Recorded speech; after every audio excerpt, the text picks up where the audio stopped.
Le vamos a dar la bienvenida a la profesora Pascualina Curcio. Ella es economista y también profesora titular de la Universidad Simón Bolívar. Bienvenida. Muchísimas gracias. Profesora, quiero iniciar consultando la opinión o presentándole a usted lo que fue la opinión de los ciudadanos de qué debe contener ese decreto de emergencia económica para solucionar los problemas que vamos a ahondar a continuación, y regresamos con más comentarios. La reactivación de la economía es factor primordial. El empresario privado, obvio, tiene que contribuir con la reactivación de la economía, pero sin la intervención del Estado como tal. O sea, cada quien a lo suyo. Estoy de acuerdo con la aplicación del decreto de emergencia económica porque es simplemente para burlar la Asamblea Nacional e imprimir papel moneda inorgánico, dinero falso sin respaldo y generar más inflación y más pobreza. Solo hoy en día con esta crisis que hay en Venezuela, de verdad, que ese sueldo no alcanza porque el sueldo, cuando aumentan el sueldo, siguen aumentando los productos, pues. Y entonces como que no están poniendo mano dura en realidad a lo que es la cuestión de la economía. El presidente tiene que ponerse bien los pantalones y poner mano dura a lo que es los bachaqueros, a lo que es esa gente de la oposición, que ellos son los de la guerra económica. Los factores prioritarios para la emergencia económica considero que debe ser el tema de la comida. Definitivamente ahorita en Venezuela no tenemos comida. Y como segundo, lo del tema de inseguridad y salud, que esos son temas importantes ahorita en el país, pues.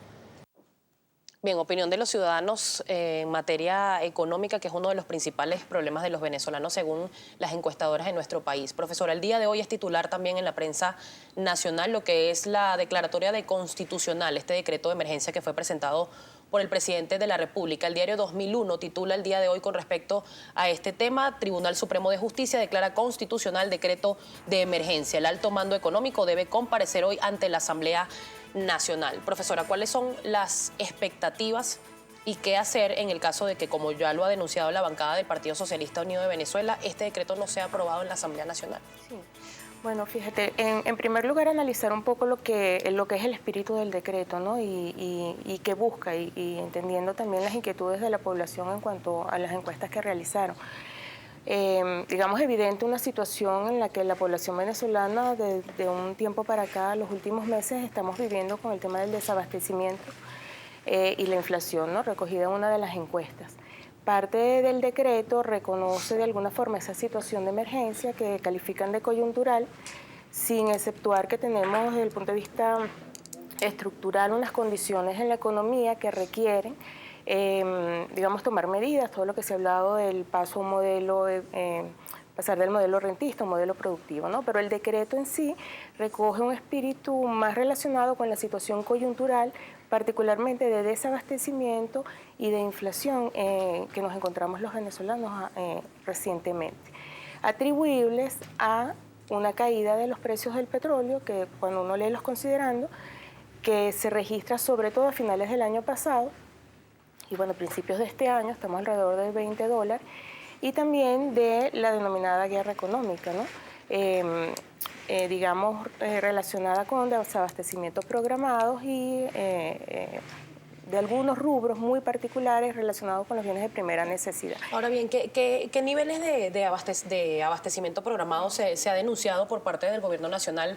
Las compras nerviosas, quizás que la gente está acaparando productos, pero ¿cuál es el nivel de acaparamiento para que haya tanta ausencia de productos en el mercado? ¿Esto es una realidad o realmente la guerra económica existe? Esa sería la pregunta concreta. Es una realidad porque las colas son una realidad, ¿no? Que hay bienes que faltan. Ahora, nosotros realizamos un estudio en la Universidad Simón Bolívar justamente para explicar las causas del desabastecimiento desde el punto de vista económico, ¿no? ¿Qué nos dice, contrastándolo con la teoría? ¿Qué nos dice la teoría? Que hay un desabastecimiento, una escasez, cuando cae la producción, cuando caen las importaciones en nuestro país relacionadas al otorgamiento de divisas, o cuando hay una demanda superior a la oferta. Hallamos, o sea, que no puede ser explicado por algunas causas económicas. Además, estos son episodios que hemos vivido los venezolanos con más o menos intensidad, más o menos desde el 2003, que encontramos que el Producto Interno Bruto, que es lo que mide el crecimiento de la economía durante los últimos años, no se corresponde con los episodios de desabastecimiento. Hemos crecido en términos reales la economía, otro indicador es la disminución del desempleo, han aumentado las importaciones y el otorgamiento de divisas al sector privado y público ha aumentado, y sin embargo no tenemos algunos rubros muy particulares del consumo diario de los venezolanos. ¿Por qué desde el gobierno nacional no se ha logrado contrarrestar quizás esta situación? Se ha denunciado un sabotaje o una guerra económica por parte de empresarios privados. De parte de los empresarios se asegura que no se le otorgan las divisas, en este caso, para adquirir materia prima y por ende pues no hay producto terminado. ¿Cuál es la causa de raíz o quién tiene la verdad en este caso? Porque de lado y lado cada quien defiende su posición. Claro, hay dos posiciones. Bueno, nosotros observamos, evidenciamos con las cifras que sí se han otorgado las divisas al sector privado, que la importación en kilogramos, sin embargo, ha disminuido, por lo tanto, hay una brecha entre lo que se ha dado en divisas en dólares y en kilogramos, ¿no? Y eso es un aspecto importante que requiere una mayor fiscalización de parte del gobierno. Por otra parte, ha habido esfuerzos, se han visto esfuerzos por parte del gobierno con algunas de las misiones para abastecer a la población, evidentemente no han sido suficientes. Yo creo que la política tiene que estar orientada y un poco la lectura de lo que ha pasado en los últimos días, una convocatoria.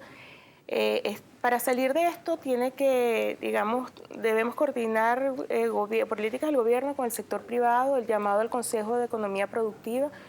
Me parece que es un paso importante, un llamado al diálogo, a la producción, porque además esta situación a quien está afectando es el pueblo venezolano, a los que tenemos que hacer las colas, a los que perdemos poder adquisitivo, ¿verdad?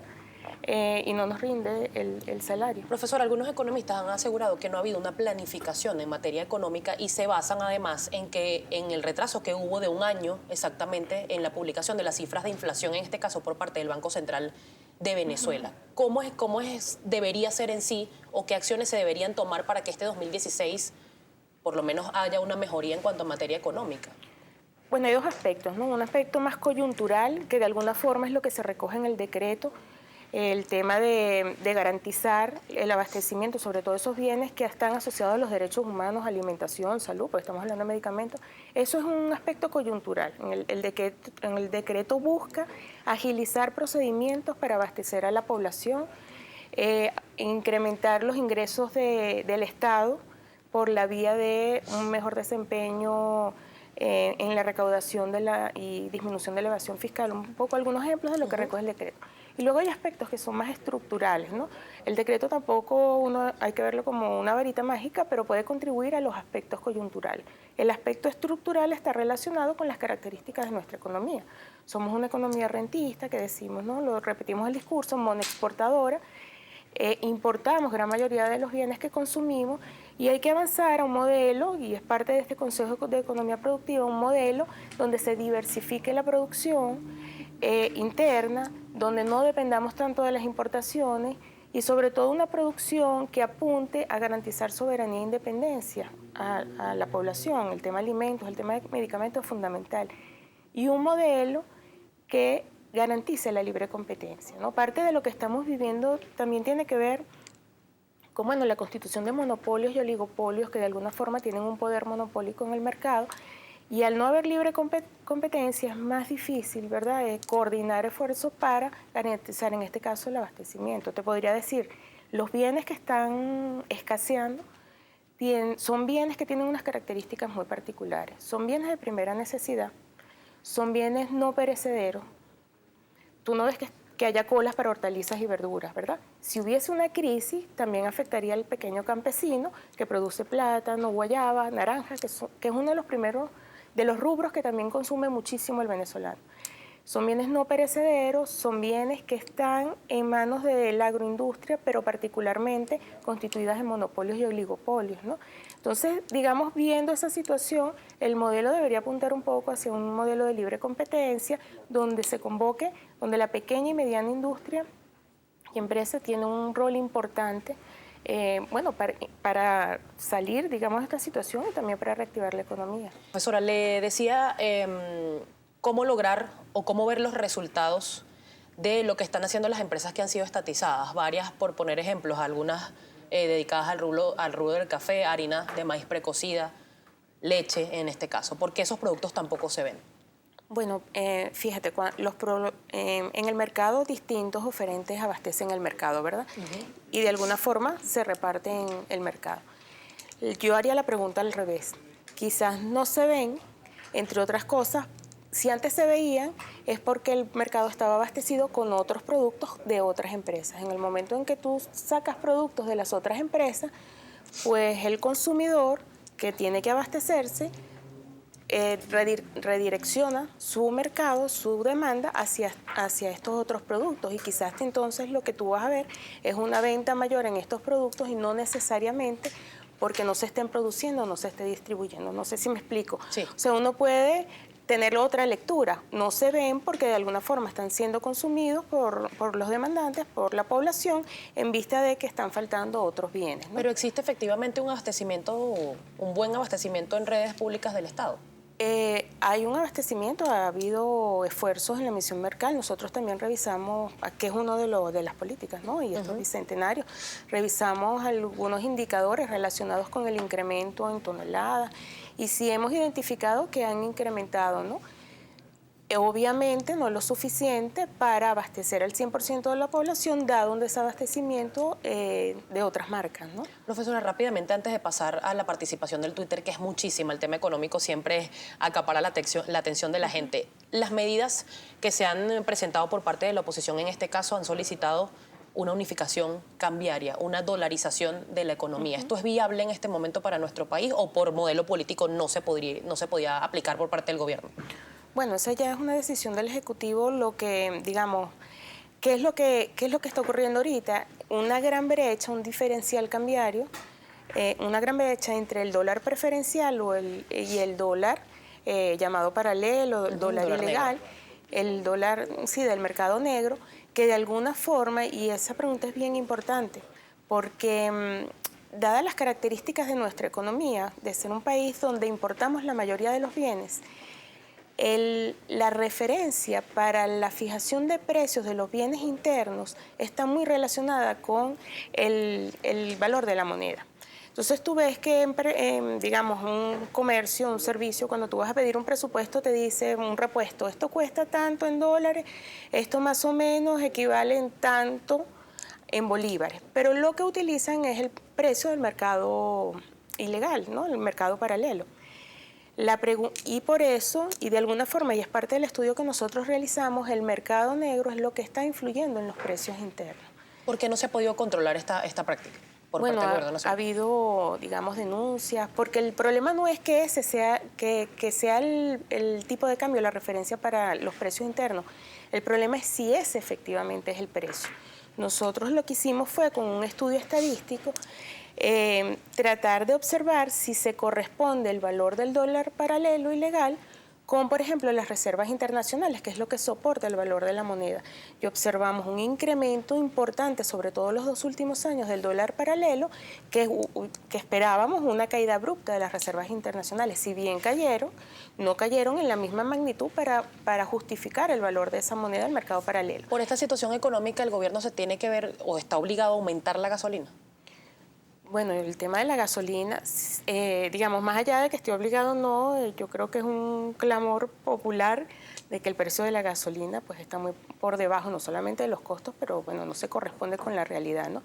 Evidentemente, si hay un incremento del precio de la gasolina, eso le va a generar más ingresos al Estado por la vía del no subsidio, y además, dependiendo del monto que establezcan, que harán sus cálculos correspondientes al costo o digamos, si hay un subsidio, qué tanto subsidiará a la población, ¿no? Profesora, hay muchos comentarios a través de nuestra cuenta en Twitter, @primerapágina, pero es mi compañero Gabriel López que se los va a presentar de inmediato. Gabriel.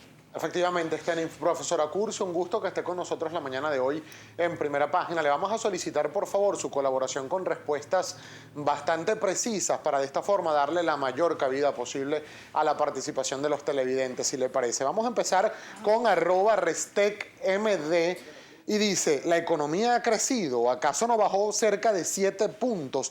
¿Qué opina usted del control cambiario? Ajá. Nosotros hicimos un estudio, como te digo, nosotros cuando hacemos estudios estadísticos no tomamos un solo año, ¿no? Observamos tendencia. Y desde el 2003 hasta la fecha, en promedio, con sus altas y bajas, la economía ha crecido. Ese es uno de los principales elementos que identificamos, que a pesar de que ha habido un crecimiento económico, pues registramos fenómenos de desabastecimiento. @Gea Mercedes le pregunta, ¿por qué en los otros países no hay guerra económica, inseguridad, puertos sin barcos? cola, sueldos bajos y falta de agua? Bueno, yo creo que ya la respuesta ahí pasa por un tema más de tipo político, ¿no? Y de esta distinción entre lo que se ha denominado una crisis económica y una guerra económica. Hay factores, nosotros identificamos en el trabajo que la situación que estamos viviendo los venezolanos desde el punto de vista económico no necesariamente se corresponde con lo que nos dice la teoría económica. Hay aspectos políticos que están influyendo en las condiciones de desabastecimiento y de inflación en este momento. @nena28 Vargas le pregunta, buenos días, ¿cómo se garantiza que el decreto de emergencia no es una habilitante encubierta del Ejecutivo? Bueno, ya hay aspectos más jurídicos, ¿no? Pero el decreto es bien preciso en el tema de la situación coyuntural, establece exactamente cuáles son las medidas que se van a tomar y sobre todo, y es bien importante, ¿no? El decreto busca garantizar derechos a la población, más que, digamos, es bien importante. En esta situación de crisis, el decreto no está buscando un recorte del gasto social, la inversión social, sino por el contrario, garantizar el abastecimiento y mejorar los ingresos por la vía de la disminución de la evasión fiscal, por ejemplo. @Amadis Antonio le pregunta, profesora Curcio, ¿qué significa la economía comunal? ¿Es la economía comunal la solución a la crisis que vive Venezuela? Desde el punto de vista estructural, lo comentábamos, la solución pasa por la revisión del modelo rentista, ¿verdad? Hacia un modelo productivo, con libre competencia. La economía comunal es un modo de producción donde la propiedad de los medios de producción son colectivos, donde está más cerca de las comunidades en función de las necesidades y de alguna forma va a acompañar otros modos de producción con otras maneras digamos, de propiedad de los medios de producción, ¿no? @Henry Carrero le pregunta a la profesora, ¿piensa usted que si el petróleo llega a $15, Venezuela deberá recurrir al Fondo Monetario Internacional? Mira, yo pienso que Venezuela tiene formas de aumentar sus ingresos, digamos, el Estado tiene forma de aumentar sus ingresos. Una de las características de las economías rentistas es que la presión tributaria es baja. Aquí cualquier economía rentista, justamente porque parte de los recursos proviene de la renta. Hay márgenes para captar ingresos a través de impuestos y una mayor presión tributaria con impuestos progresivos, por ejemplo, la diversificación de la producción, pasar de un país monoexportador a un país con mayor exportación, otro tipo de rubros en la exportación. Por razones de tiempo, profesora, un comentario más lo escribe @CarAguilera y le pregunta, ¿dónde está el dinero que se debió ahorrar producto de la bonanza petrolera y la producción de las empresas expropiadas? ¿Qué le responde? Sí, bueno, nosotros analizamos justamente también ese aspecto en el estudio, en la investigación, y sí observamos que hubo un incremento en las divisas otorgadas al sector privado. Comparado con el 2003, el incremento fue importante, alrededor del 400% en estos años. Entonces, claro, la pregunta sería dónde también están los bienes de los dólares otorgados al sector privado y si efectivamente la necesidad de una mayor fiscalización de parte del gobierno nacional en el otorgamiento de las divisas, desde que la divisa se otorga hasta que el producto llegue al consumidor final. Profesora, me quedan segundos para despedir la entrevista. Algunos economistas aseguran que este decreto pudiera ser una medida extemporánea. Aseguran que se está viendo un mal manejo en materia de economía en 16 años de proceso revolucionario, en este caso como se califica desde el gobierno nacional. ¿Se puede evaluar esta situación como un fracaso en el modelo económico socialista en este caso? Yo creo que la situación económica que estamos viviendo no está relacionada con el modelo, el fracaso, ¿no?, del modelo económico. Con el modelo político. El modelo, cuando nosotros comparamos, ¿no?, en análisis y vemos indicadores, vemos que el modelo económico medido, por ejemplo, con indicadores sociales no muestra un fracaso. O sea, nosotros a partir del año 99 tuvimos un crecimiento del Producto Interno Bruto, pero también una disminución de la pobreza. Y cuando comparamos antes del 99, hubo un crecimiento también de la economía, pero con un crecimiento de la pobreza. Entonces allí, desde el punto de vista científico, nosotros nos preguntamos, bueno, ¿cómo es que antes del 99 crecimos y la pobreza creció? Y después del 99 crecimos y la pobreza sí disminuyó y disminuyó el desempleo. Entonces allí uno se pregunta cuál de los dos modelos es el que no está dando resultados para la población, ¿no? Cuando uno ve un modelo, es un modelo fracasado, ¿no? ¿Para quién? Si lo vemos en términos de la población, una población con un desempleo menor, para efectos de la población, con niveles de pobreza menor, con condiciones de vivienda en mejores condiciones, allí uno puede tener una lectura distinta si el modelo fracasó o no. Muchísimas gracias a la profesora Pascualina Curcio, gracias a ustedes por la economista y profesora invitación. titular de la Universidad Simón Bolívar.